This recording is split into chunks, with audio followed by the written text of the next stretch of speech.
Hey everyone, today I want to go over how we can make a very common fencing drill a little bit better, and that is the wall stabbing game. One thing we see in the Rapier community, especially among some of my local groups, is that we get a new fencing student, we get them up to speed on how to hold the sword, how to stand, and then we place them in front of a wall and we just tell them to stab the wall. And then just stabbing the wall for what seems like eternity, non-stop, from the same exact distance, and it's usually just the extension. You're just extending him the wall, extending him the wall, extending him the wall. Now there's not a lot they're going to actually learn from stabbing the wall from just that one distance, but there's ways we can make this drill a little bit better for both our own overall development, but also our new fencing students. And that is by adding in measure into the drill. Now measure is the distance we need to cover to be able to strike our opponent. And in the Italian Rapier school, there are four main measures that we're going to be dealing with. That's going to be Larghissima, which is our widest measure, Larga, which is wide measure, Stretta, which is narrow measure, and then Strettisima, which is the narrowest measure. And I'm going to go over what each of those look like. But by throwing in measure into this game, into this drill, not only are we still doing this popular stabbing the wall drill, but we're actually learning something that's very important into the fencing system. If you don't know how far you need to, what your distance is you need to cover to lunge, you're going to have a lot of trouble when you're out there in a fight trying to actually strike your opponent. So the first measure that we're going to talk about is Strettisima, and this is the narrowest measure. This means you're extremely close to your opponent and you can hit them very easily just by going back from your lean back defensive posture, hip hinge forward into your offensive posture. That means like as you're in your on-guard stance and you're just leaning back, you just lean forward while keeping still your weight on your rear foot, and you should be able to strike your target, your opponent. This is also the measure that you can easily strike your opponent while doing a reverse lunge.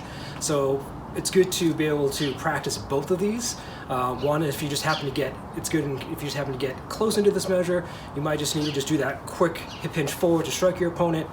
Or if your opponent's running you down, they're getting really close, being able to do that reverse lunge to strike them and then backing out is also a really good practice.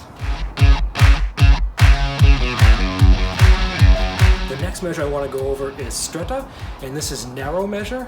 So this measure is a little bit further away from Strettisima, and you can strike your opponent by going in from this lean back defensive posture into your offensive posture, and then shifting your weight forward from your back leg onto your front foot leg without taking a small step.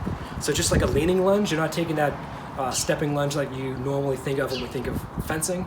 You just go into your offensive posture and leaning forward and striking your opponent.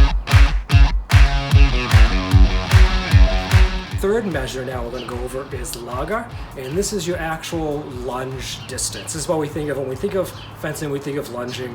Think you're taking that step forward while throwing your weight forward.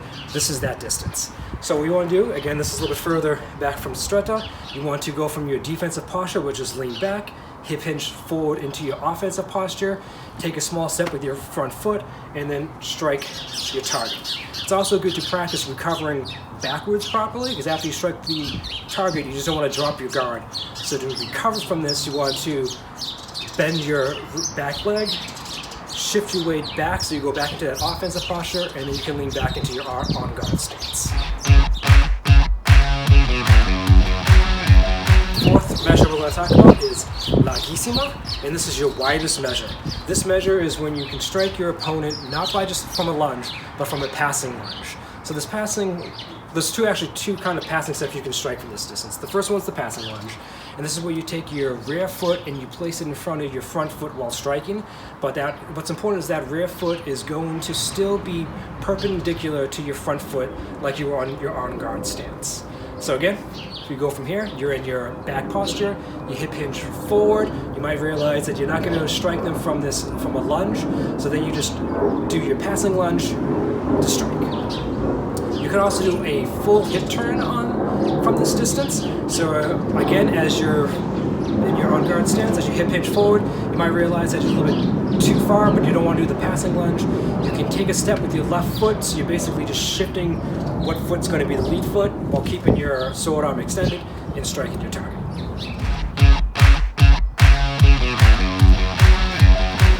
So one thing that's important is you want to make sure you're not cheating yourself in this drill. by that I mean you make sure you want to do everything in good order and everything to be well balanced, and so you don't overextend yourself or go off balance.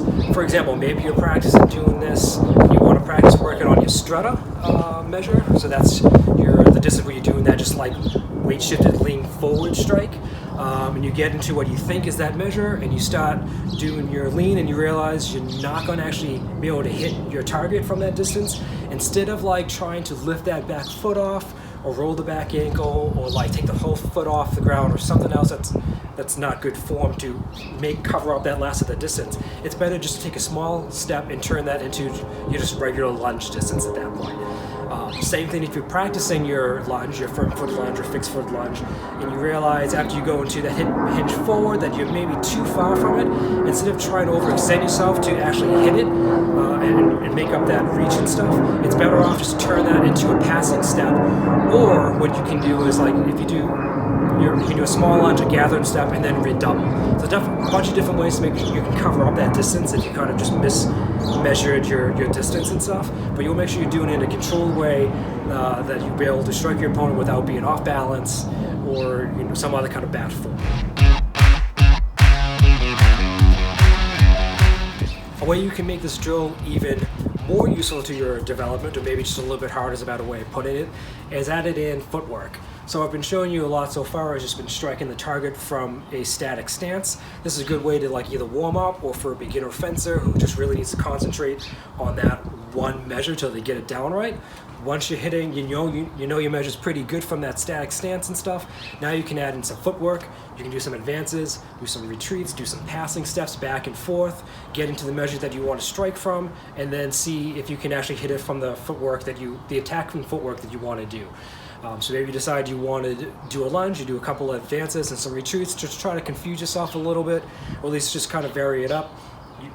Then you decide like, all right, I think I can hit it from here now, get into your stance and strike. So you want to try to make this like a nice fluid motion, try to make it as combat simulated realistically as you can. That's a good way of making it just a little bit more challenging for yourself. Again, this can be a great drill to do at home or with your new students at your practice, but we want to make sure that we're just working on some good fencing techniques and just not having them mindlessly stabbing a wall for 15-20 minutes. So again, have them work on the different measures, teach them what those measures are, how to strike properly, and you'll be all set.